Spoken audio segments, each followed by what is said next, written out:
الله أكبر.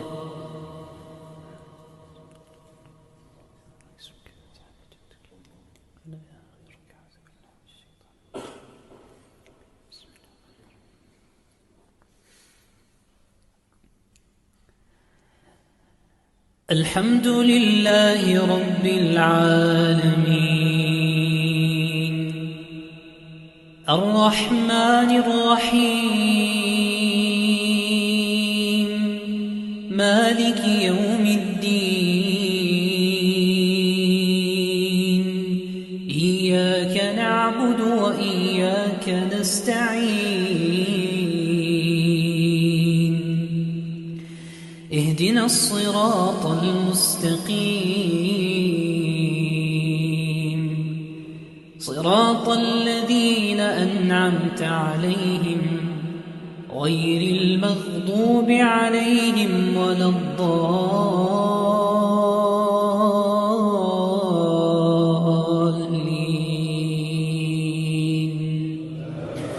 آمين. واتل عليهم نبأ إبراهيم إذ قال لأبيه وقومه ماذا تعبدون إذ قال لأبيه وقومه ما تعبدون قالوا نعبد أصناما فنظل لها عاكفين قال هل يسمعونكم إذ تدعون أو ينفعونكم أو يضرون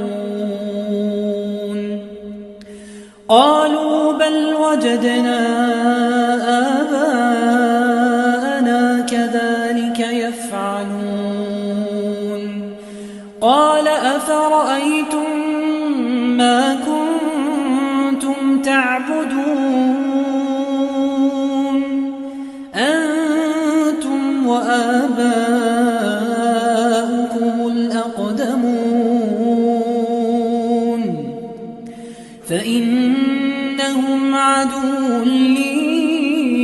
إلا رب العالمين الذي خلقني فهو يهدين والذي هو يطعمني ويسقين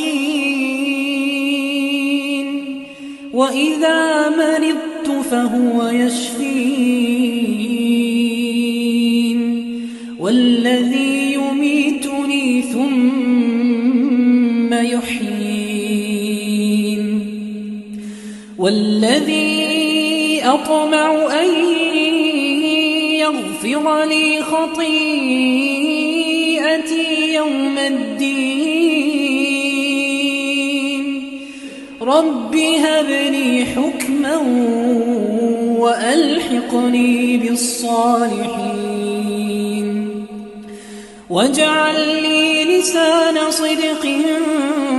في الآخرين واجعلني من ورثة جنة النعيم واغفر لأبي إنه كان من الضالين ولا تخزني يوم يبعثون ولا تخزني يوم يبعثون يوم لا ينفع مال ولا بنون إلا من أتى الله بقلب سليم